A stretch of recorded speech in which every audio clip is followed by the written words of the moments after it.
Ado, what's happening? It's Apex, and you are now tuned in to the Apex 3900 show. Don't forget to like, share, and subscribe, and ring that notification bell, and all that good shit. But let's get to it. Today, I want to talk about humility, because as it says in the scriptures, Proverbs 22, verse 4, the reward for humility and fear of the Lord is riches and honor and life.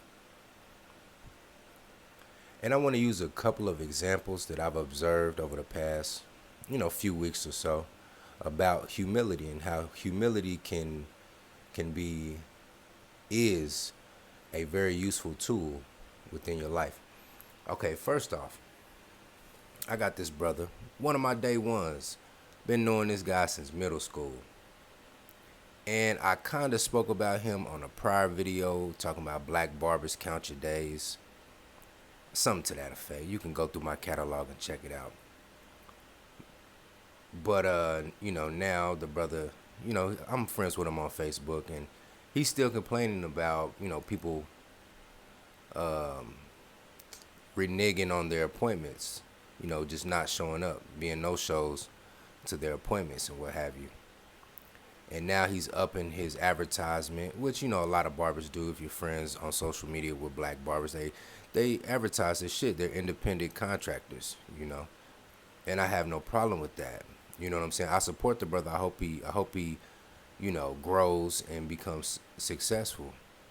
But the problem that I had with him, because I just had this conversation with one of my battles yesterday, because I like his barber. He was telling me, because he's always cut up and the prices seem kind of reasonable. So, and the brother is a Chiefs fan all the way out here. So I'm gonna slide through and tap in with him. But anyway, I was telling this brother about one of my day ones who used to cut my hair, right? And he was charging me 20.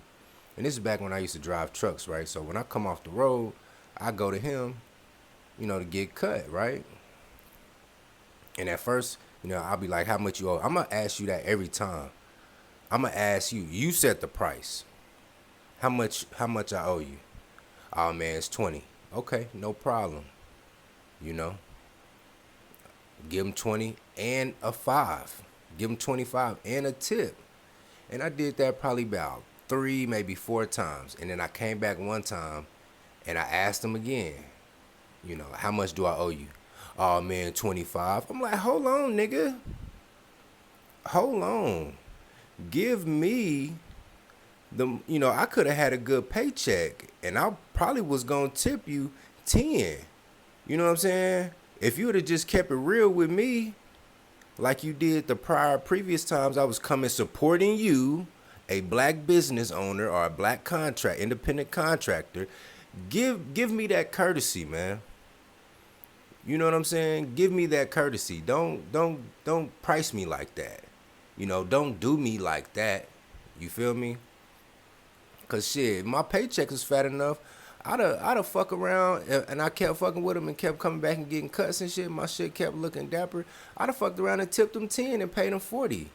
But just give me that courtesy to, give me that $20 price. But see, he was trying to strong arm that tip from me.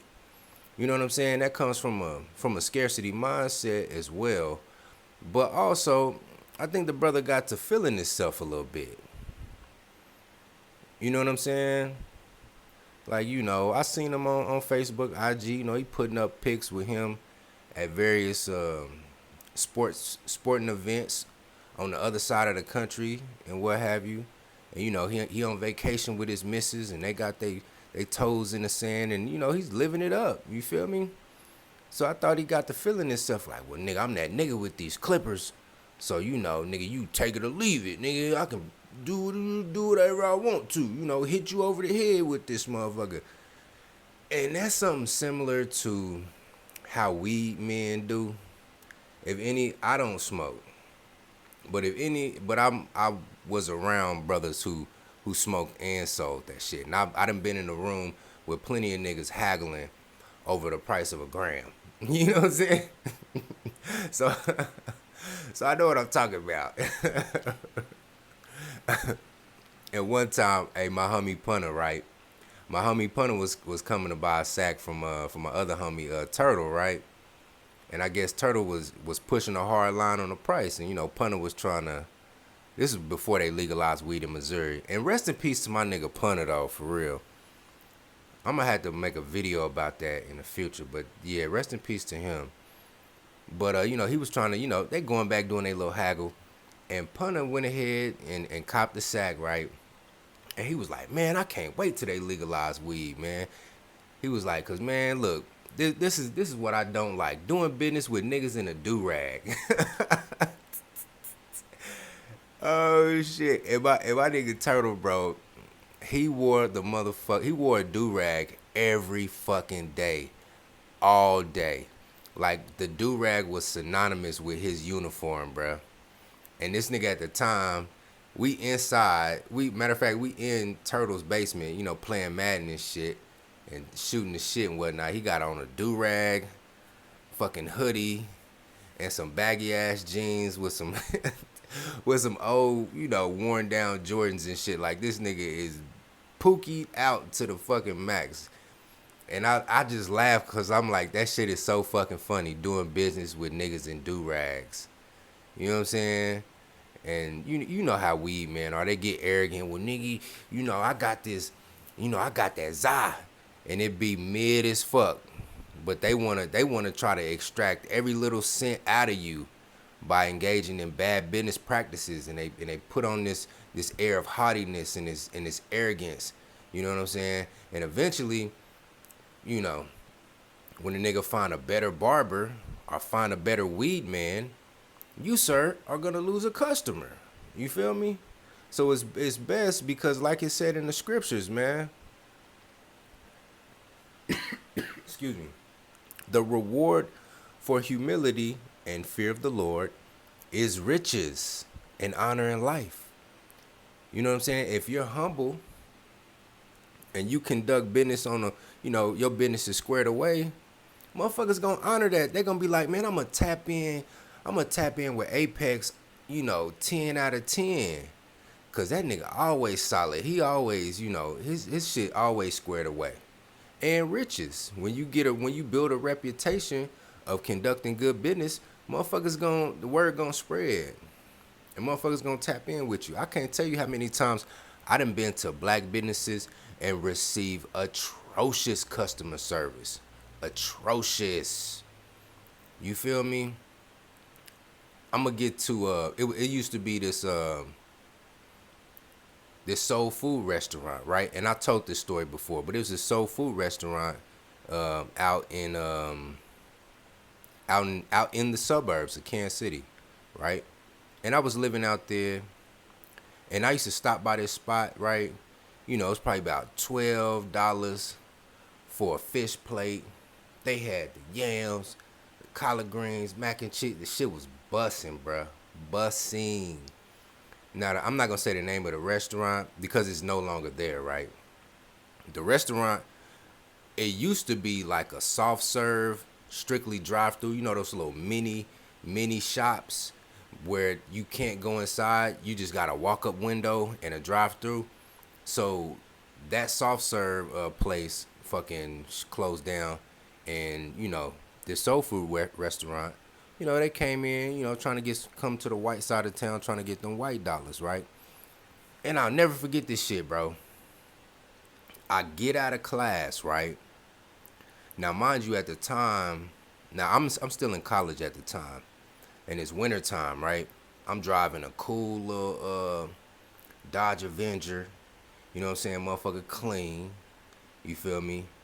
I'm rocking a cool little Scully. I had my locks at the time, and my locks was like down past my shoulders. And I had my cool ass fucking pea coat on with some cool little fitted jeans and my polo boots on. So, I'm on my scholastic shit, you feel me? With that scholastic drip, you feel me? And so all I had on me was 100, right? So I'm like, man, I had a good day today. I passed this test, done studying for the day. I'm about to treat myself. before I go back to the den. You feel me? So I go to this place, order the same thing, right? Go to the window. Shorty at the window, right? She had to have been maybe 18, 19. Now, mind you, I'm like 30, 29, 30. You know what I'm saying? So I'm like damn near 10 years older than this chick, right? I slide her the 100, right? She give me back like 60, what she give me back? Like 68, no, $67 and some change. I get it, and I'm already doing the math in my head. Like, I'm already doing the fucking math in my head on how much change I should get back. That's a practice that I always do, especially when I'm dealing with bills. If I hand somebody a dollar bill and I juxtapose that to the amount that's owed, I'm going to do the quick math in my head. That's just an exercise that I do, just a mental exercise that I do. So I'm like, now sometimes I don't count it down to the cents, to the pennies and shit, but I know I'm gonna get them dollars right. I know I'm gonna get them greenbacks right. You know what I'm saying? So I know I should be getting 87 and some fucking change back. So I grab the money, I start thumbing through it. I'm like, ma'am, you gave me back incorrect change. I think she gave me like 57 back. It was either 57 or 67 something back, right? And then she kind of got this little attitude. You know that little dismissive. No, it wasn't like one of them nuclear fucking attitudes, but she wanted to give off a air that I was irritating her. You know what I'm saying? So she take the change back and then give me the change back again. I counted again and it's still short. It's like $77. And I tap on the window. I'm like, ma'am, you didn't give me back the right amount of change. You gave me back 77. I need 87 back. Same attitude. Same fucking attitude. So I finally get the food. I finally get my correct change back. I get my food back. Bro, don't you know I went on a fucking warpath? Now, her peoples, they not from that particular part of town. I've been living on that particular part of town. I went to high school on that part of town, in that part of town. And I've been in that part of town off and on for the gooder part of, at this point, 18 years. So I'm like, bitch, do you know who you fucking with? Bro, I went on a complete warpath. I told all the homies who would listen, don't patronize this motherfucking place. Dude, and I told them about this, because she tried to finesse me, bruh. She was looking like, oh, this nigga, he making money. He handed me 100. He dressed clean, driving clean. He can afford it. No, bitch. If the price is the price, charge me the price. Don't charge me nigga prices. Gonna try to hit me over the head. What the fuck I look like paying $40-something and shit, $30-something for a $12 plate of goddamn soul food. Bro, I told everybody. I'm like, yeah, this place right here on this particular highway, whoop-de-whoop-de-whoop, is right across the street from whoop-de-whoop. Don't fuck with them. Bro, don't you know 2 years later, them motherfuckers closed them doors? It's a bare building now. They took all they fucking decal down. You know what I'm saying? I'm not saying that me giving them a bad review, word of mouth, had any major impact on that happening, but what I'm saying is their business practices that precipitated me to give them a bad review is probably what shut them down.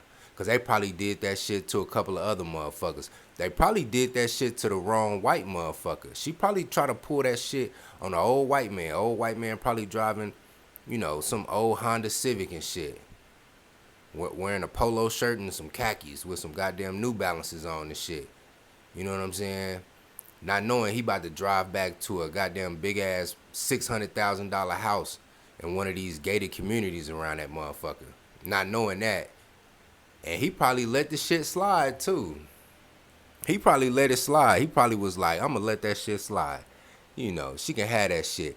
But when I go to the country club or when I go to the lodge, oh, you motherfuckers gonna be excommunicado around this bitch. You know what I'm saying? Because it's another black owned fish fry spot out there. And motherfuckers, and they do good business because they got a couple of spots around the city. But them white folks fuck with them heavy because they got a solid business foundation. Like they're humble and they about their business. Their prices are their prices and they give you excellent customer service. So that's the thing about white folks. Like if you open up, especially in Kansas City, like if you open up a black owned fish fry spot or a black owned soul food spot or a black owned barbecue spot out in the suburbs, they'll come and spend money. They'll patronize that shit for real. Cause now, hell, they get the best of both worlds. They get your cooking and they ain't gotta drive to the fucking hood. You know what I'm saying? So it's like a delicacy to them. That's right there in their fucking neighborhood. You feel me? But they didn't understand that. Humility is key. Okay, the last story, man. When I first got to this particular unit, it was this brother. I'm not gonna say his name.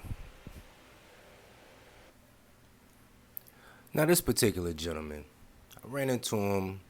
He's in my unit. He's not in my platoon, but he's in my unit, right? And I don't know if brothers my age, really when you get past your 30s, your mid to late, going into your late 30s and whatnot, you come across these younger black dudes, and they really have a disrespectful disposition towards you for no reason. And most of the time, that's a sign that they have daddy issues of some sort. Maybe their father wasn't there, or you may remind them of one of their mother's ex-boyfriends and shit. And so now they grown, you know, their mama's ex-boyfriend, that nigga's long gone. You know, he done beat him up when he was 14. Now, you know, now he's grown, you know, some 8, 12 years later. And he see me and I remind him of Bobo or Bo, mama's ex-boyfriend from 2010, and now he's feeling some type of way about it. You know what I'm saying? So, and when I come across brothers like this, you know, younger black men who have like a underlying disdain, sometimes it's subtle, but if you're vigilant, you can notice it. You know, you can juxtapose their behavior towards their peers, those in their 20s, and juxtapose it towards you or another black person, another black man that may be around your same age. You know, so with that said, this particular gentleman, when I got here, I'm talking about he was hot shit. At least he thought he was hot shit. You know, he had bought like 3, maybe 4 cars, and he was selling them. Like he was selling them. You know, he would work on them, fix them up, sell them, and he was basically, you know, flipping it.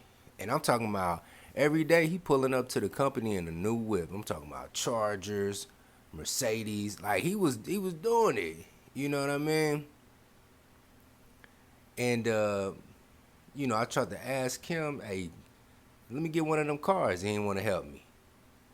He was just like, man, just go on Facebook Marketplace. But I'm like, dude, you got like 4 cars, bro. Let me get one of them. Let me buy one of them for you. What's your price? You know, he didn't want to help a brother out. Okay, cool. One day in particular, I'll never forget it. It's this little Mexican chick that's in our platoon. And I mean, he was on her tough. You know, he was trying to lay the game on thick and trying to be all up in her face, jeffing with her every motherfucking day. And I forgot what I asked, but it was something. and it's a group of us. It was a group of them. It was this gentleman, the Mexican chick, and I believe like another gentleman, right? So I walk up to the group, and I asked him. I said, I forgot what I asked him. I was like, "What does such and such mean?" And he caught like an attitude with me and was like, "Nigga, I don't know." And the Mexican chick like peeped the shit. She peeped that this nigga was out of pocket with me for no apparent reason. And I just kind of looked at him. I ain't frowned my face up or nothing. I just looked at this nigga. And the Mexican chick was like, "Ooh, the Susan gon' and I kind of looked at her like, "Be quiet. Don't hype this shit up." You know what I'm saying? But she was young. She's like fresh out of high school.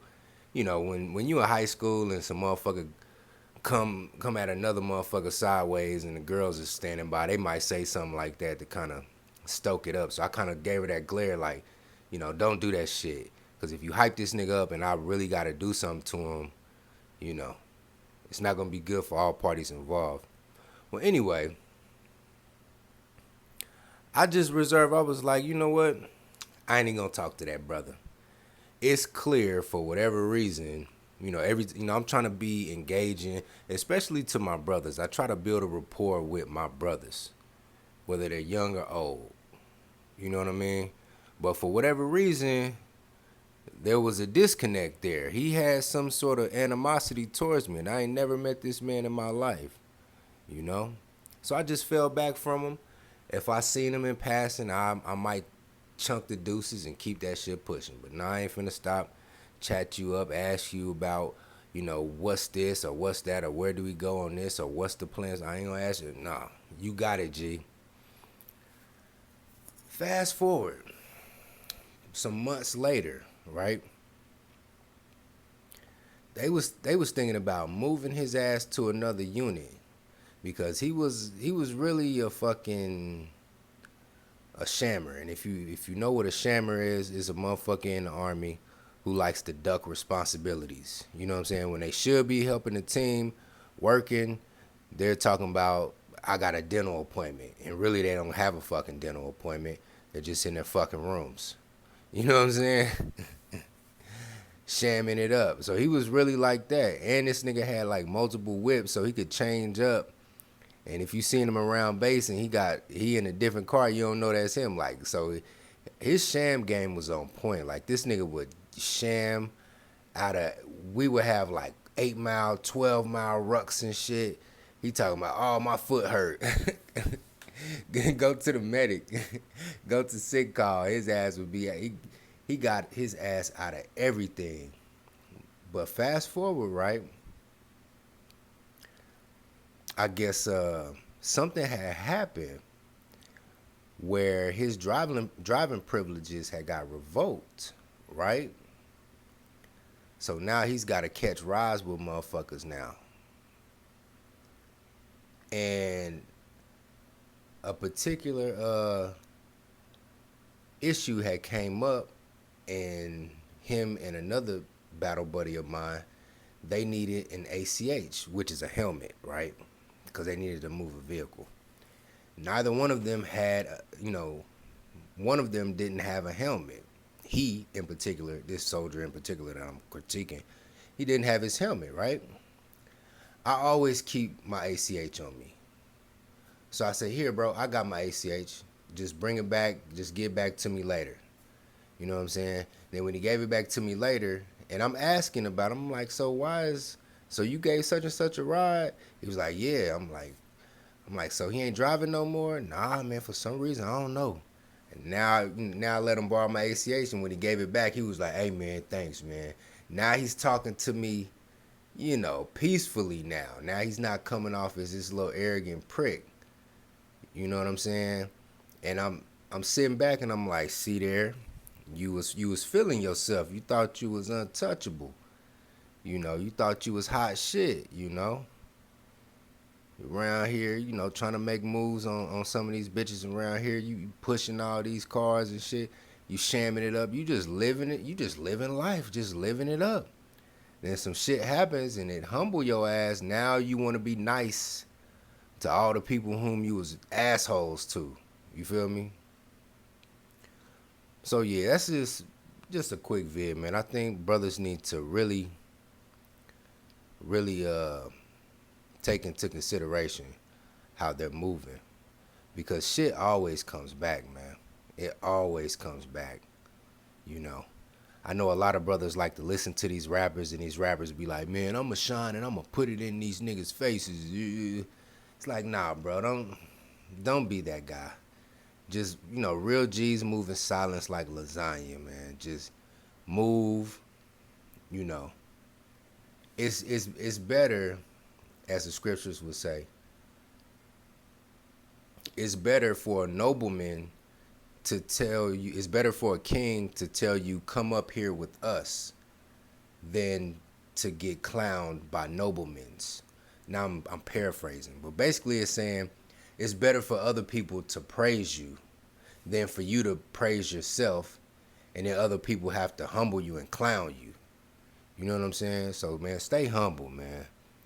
But yeah, though, get up on that thick gizzle.